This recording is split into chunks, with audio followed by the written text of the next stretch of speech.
let's take a look at our top selections for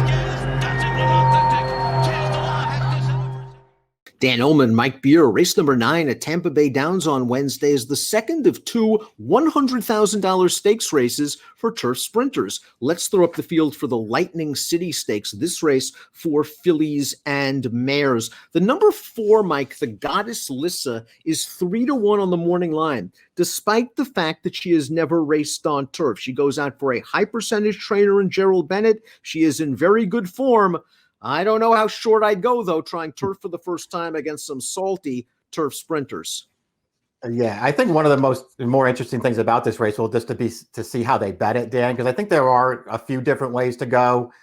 I guess they could bet the Goddess Lissa on her dirt form. She certainly has figures, and she really hasn't run a bad race, but, we'll see how much money she takes. There's speed in this race, and there's speed to the outside. As we throw up our Timeform US pace projector, the 10, Lindsay's Lucky Lady, has made the lead in both turf sprints. We'll see if the Goddess Lissa's speed transfers from dirt to turf. I would think that Miss Oramet's going to find a very, very good spot. Lasix back on, getting back to turf, all those things could be key for her to work out a good trip. Yeah, and when Miss Aramet's right, she has a lot of speed. She hasn't necessarily shown it in her 2 starts back off the layoff this year, Dad. Maybe she'll show it in here. The number 1, the Great Cath, we see her in mid-pack, the number 1 on the Timeform US pace projector, but on occasion, she has shown speed, as she did in her most recent race. Now, she was inhaled in the stretch and tired badly. She doesn't seem to be in the best of form right now. Yeah, and she just looks a little bit cheap to be running in a race like this. She's going to be a big price in this race, I would guess. If the pace heats up, I think you must respect the upwardly mobile number 2, Royal Collection, going out for the high percentage Arnaud de la Cour barn. Let's watch her final start as a 3-year-old filly. This is at Tampa Bay Downs, going the 5 furlong distance. And we see her on the outside right now. She still has a little bit of work to do, but I like the way she just grinds this out. She shows no quit whatsoever, Mike, and she ran a big fig in New York 2 starts back. There are things to like, especially if this pace heats up. Yeah, I think all those things are true. And she's just so lightly raced, too, that you feel like you haven't seen her best race yet. I like this win from her. I thought she ran really well in New York, Dan, her first time on turf. That was a very slow pace, and they rated her as well. So it felt like she was out of position there. She got shuffled back behind the eventual winner in that race and then had to try to rally on the outside. I thought she did a lot of things right 2 starts back.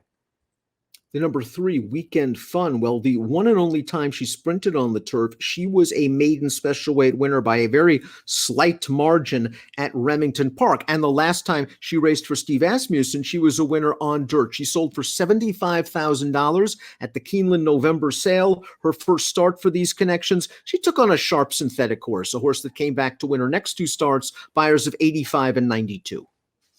Yeah, I thought her only turf sprint there at Remington Lesser, I thought she ran okay in that race, Dan. She was very game to win that race. It was certainly a race she could have lost, but she got up. It still doesn't make her good enough to beat this field. The Goddess Lissa, the number 4, 5 of 7 lifetime on the dirt. I just wish there was a little more turf in this pedigree. The sire, Fury Capcorey, it's too early to tell. A young stallion, 1 for 17 with first-time turf runners. But the dam was unraced on the surface, and I just don't see a lot of black type for turf way underneath. Yeah, I look at this horse the same way. She's not my kind of horse, especially if she's going to take money in here. If she somehow drifts up and she's some kind of good price in here and you want to take a shot, I'm not going to argue, but at 3-1, I feel like you're supposed to bet against this horse. The number 5, Paint Dem Blues Away, has been handled very well by trainer Jane Sibeli. She has won 7 of 8 turf sprints, the only loss coming by a neck, and she'll come into this race on a 6-race winning streak. Here's her most recent start against $20,000 starter allowance goes. Again, Jane Sibeli's found the right spots for this one. Paint Dem Blues Away, got a trip just sitting off the leader on the outside, is very comfortably handled in the stretch. Doesn't seem like there's much running going on behind her. This will be her first class test. Yeah, it's a pretty big one, too. So we'll see how she handles it. You can't knock her form, obviously. She just keeps showing up and running, big races, and they're pretty fast as well. Just doing what she had to do there last time, though, Dan. She was a big favorite. She got a great trip. She was too good for them.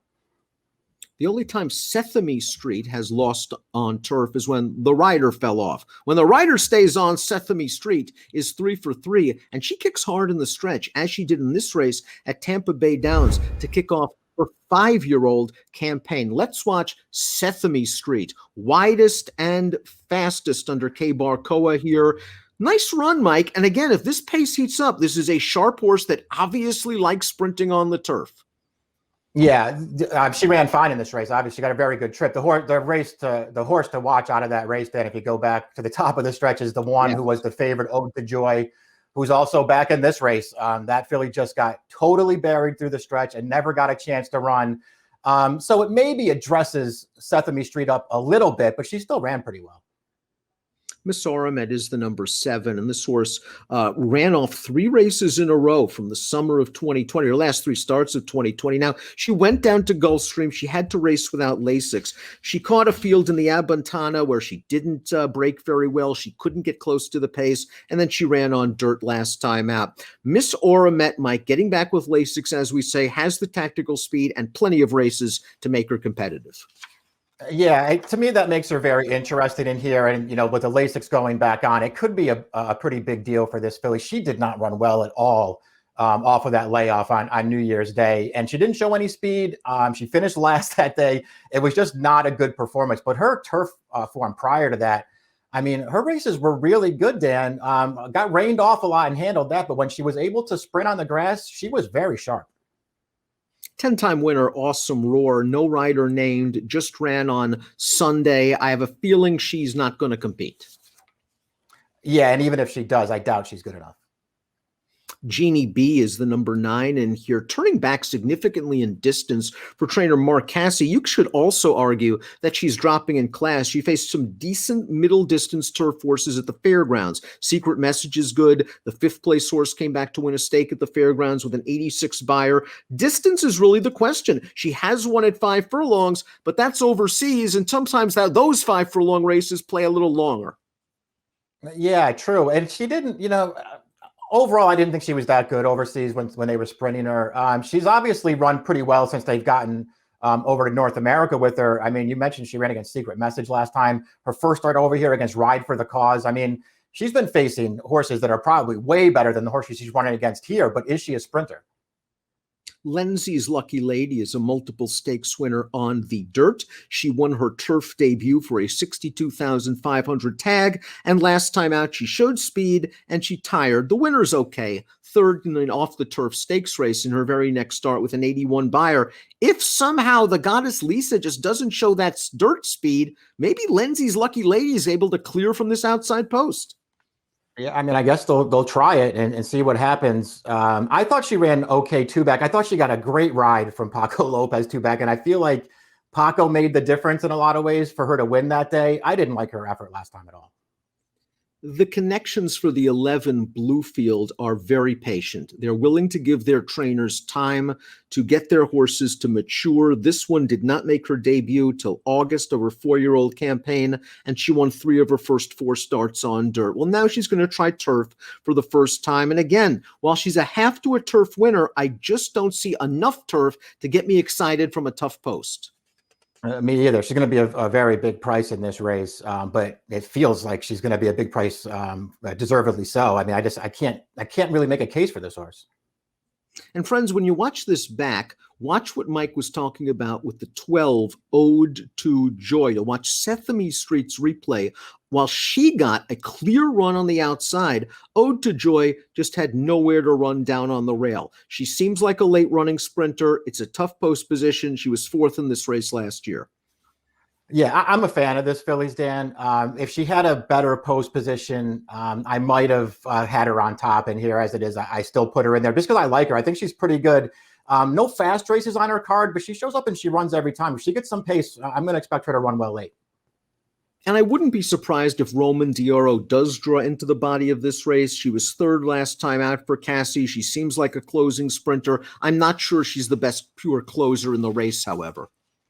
Yeah, I didn't think she was either. And she's another one. If she does get in, she's going to have to work out some kind of a trip from the far outside.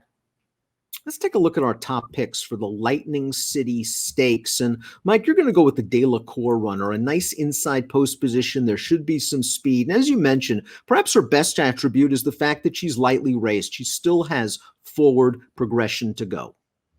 That's what I like most about her. It feels like she should get a good trip in this race. I have the De La Cour fillies 1-2, Dan. I was a little bit torn between Royal Collection and Ode to Joy. I put them 1-2. Paint Them Blues Away is just too sharp for me to ignore. This is a huge jump up in class. I have a feeling she's going to be really close to the pace here and in prominent position turning into the stretch. And then we'll see if she can hold off the closers. But she is in very good form.